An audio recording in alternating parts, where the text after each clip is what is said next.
Hello student, welcome back to our channel. आज की class में हम अपने क्लास 12 के नेक्स्ट कॉन्सेप्ट की तरफ बढ़ते हैं, जो कि है हमारा इक्विवेलेंस रिलेशन। अभी तक हमने पढ़ लिया था कि रिफ्लेक्सिव रिलेशन क्या होता है बच्चों, सिमेट्रिक रिलेशन क्या होता है और ट्रांसिटिव रिलेशन क्या होता है। आज की क्लास में हम देखने वाले हैं कि इक्विवेलेंस रिलेशन क्या होता है। चलिए सबसे पहले बच्चों हम देख लेते हैं कि एनसीईआरटी में हमारे पास क्या इसकी डेफिनेशन दे रखी है कि एक relation, A relation from set A to set A is said to be equivalence relation। Equivalence उसको कब बोलते हैं बच्चों? जब वो तीनों हो, जब उसमें तीनों कंडीशंस हो। कौन कौन सी? If it is reflexive plus, reflexive भी है, सिमेट्रिक भी है, प्लस और क्या क्या है बच्चों? ट्रांजिटिव भी है। तो ऐसा रिलेशन जिसमें रिफ्लेक्सिव, सिमेट्रिक और ट्रांजिटिव तीनों प्रॉपर्टी फॉलो हो रही हैं, उसको हम बोलते हैं इक्विवेलेंस रिलेशन। रिफ्लेक्सिव रिलेशन के लिए बच्चों हमने क्या देखा था कि अगर हमारा ए बिलोंग कर रहा है सेट ए में, तो ए कोमा ए हमारा बिलोंग करना चाहिए सेट आर में। सिमेट्रिक रिलेशन में बच्चों हमने क्या देखा था कि अगर हमारा A1 A2 बिलोंग कर रहा है, तो हमारा A2 A1 भी उसका जस्ट अपोजिट भी बिलोंग करना चाहिए सेट आर में। ट्रांजिटिव रिलेशन में बच्चों हमने क्या देखा था कि अगर हमारे पास A1 A2 बिलोंग कर रहा है आर में, A2 A3 बिलोंग कर रहा है आर में, देन A1 A3 भी बिलोंग करना चाहिए। उनके जो एक्सट्रीम एलिमेंट्स थे वो भी अगर बिलोंग करेंगे तब हम उसको ट्रांजिटिव रिलेशन बोलते हैं। और ऐसा रिलेशन जो रिफ्लेक्सिव, सिमेट्रिक और ट्रांजिटिव तीनों की प्रॉपर्टी को फॉलो करता है, उसको हम क्या बोलते हैं? Equivalence relation. चलिए एग्जांपल के थ्रू समझते हैं।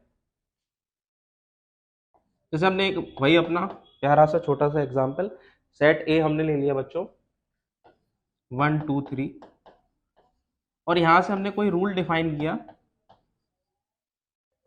ठीक है। तो अब मैं आपके सामने इसको तीनों बनाऊंगा, रिफ्लेक्सिव भी बनाऊंगा, सिमेट्रिक भी बनाऊंगा, ट्रांजिटिव भी बनाऊंगा। तब ये अपने आप ही क्या हो जाएगा बच्चों? इक्विवेलेंस रिलेशन हो जाएगा। तो बच्चों रिफ्लेक्सिव बनाने के लिए 1 2 3 है, तो मुझे क्या क्या चाहिए बच्चों? 1 1 चाहिए, 2 चाहिए, 3 चाहिए, ठीक है बच्चों। सिमेट्रिक के लिए क्या चाहिए मुझे? सिमेट्रिक के लिए फॉर एग्जाम्पल अगर मैंने 1 2 लिया, तो उसका अपोजिट बेटा 2 1 चाहिए। फॉर एग्जाम्पल एक और ले लेता हूं 2 3, तो उसका अपोजिट भी चाहिए बेटा 3 2। और ट्रांजिटिव होने के लिए 1 2 2 3 है, तो 1 3 भी होना चाहिए, ठीक है। तो यहां पर क्या होना चाहिए? इसमें हम क्या एलिमेंट ऐड करते हैं? 1 3 भी बिलोंग करना चाहिए, ठीक है। अब 1 3 बिलोंग कर दिया तो उसका अपोजिट भी होना चाहिए, 3 1 भी होना चाहिए। क्यों होना चाहिए? क्योंकि इसको सिमेट्रिक भी तो बनाना है।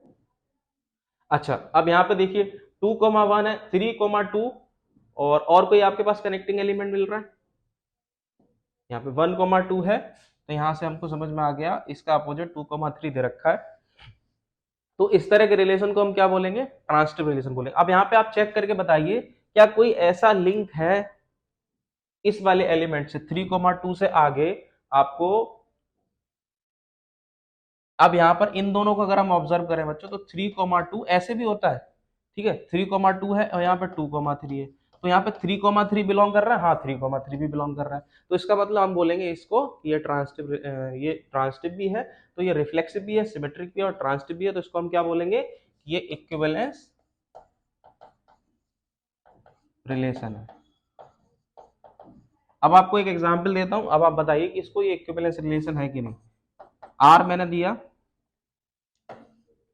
1 1 2 1 और 2 3 और 3 2। अब आप बताइए क्या ये इक्विवेलेंस रिलेशन है? आप पहली कंडीशन चेक करेंगे, कहेंगे कि सर 1 2 3 जब बिलोंग कर रहा है तो 1 1 तो है इसमें, इसमें 2 2 है ही नहीं, 3 3 है ही नहीं, तो ये रिफ्लेक्सिव ही नहीं है। जब ये रिफ्लेक्सिव नहीं है तो हमें सिमेट्रिक और ट्रांजिटिव अगर हो भी तो भी क्या करना है? तब भी ये रिफ्लेक्सिव जब नहीं है तो ये इक्विवेलेंस रिलेशन नहीं है, ठीक है। चलिए दूसरा मैंने एग्जाम्पल दिया, जैसे 1 1 2 2 3 3, ठीक है। और मैंने एग्जाम्पल यहाँ पे लिख दिया 1,2 और 2,1। ठीक है, तो अब यहाँ पे दूसरा मैंने लिखा 2,3। अब मैं आपसे पूछता हूँ बच्चों कि क्या ये इक्विवेलेंस रिलेशन है? तो आपने देखा कि हाँ, रिफ्लेक्सिव चेक करते हैं पहले।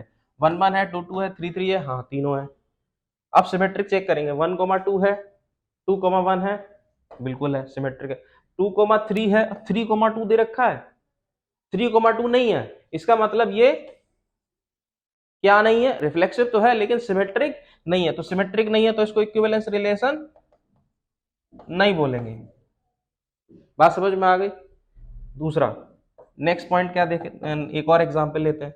जैसे 1,2, 2,3 और 1,3, इसको देखते हैं। तो यहाँ पे हमने देखा कि अरे ये हमने 1,2 देखा, 2,3 देखा, 1,3 देखा, यहाँ पे कलेक्टिंग एलिमेंट और 1,3 के ये दिख रहा है कि ये ट्रांसिटिव रिलेशन तो है।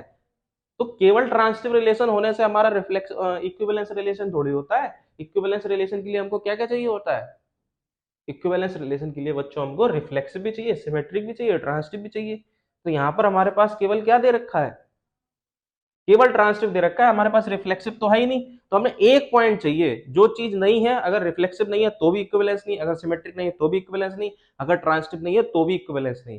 तीनों की तीनों कंडीशन जिस रिलेशन में फुलफिल होंगी, a relation which is reflexive, symmetric as well as transitive, उसको हम बोलेंगे कि वो इक्विवेलेंस रिलेशन। ठीक है बच्चों, तो a relation from set A to set A is said to be equivalence if it is reflexive, it is symmetric, it is transitive. Reflexive के लिए हमने क्या बताया था? रिफ्लेक्सिव कौन सा रिलेशन होता है कि अगर जितने भी एलिमेंट है उनका ordered pair A comma A belong होना चाहिए। सिमेट्रिक के लिए क्या होता है? ए1 ए2 अगर बिलोंग कर रहा है तो ए2 ए1 बिलोंग करना चाहिए, उसका अपोजिट। ठीक है, और ट्रांसिटिव के लिए हमारे पास एक्सट्रीम वाले एलिमेंट भी रिलेशन के अंदर होने चाहिए। ठीक है बच्चों, तो ऐसा रिलेशन जिसमें तीनों कंडीशन फॉलो होती है उसको बच्चों हम क्या बोलते हैं? उसको हम बोलते हैं इक्विवेलेंस रिलेशन। आई होप आपको ये वीडियो पसंद आई होगी।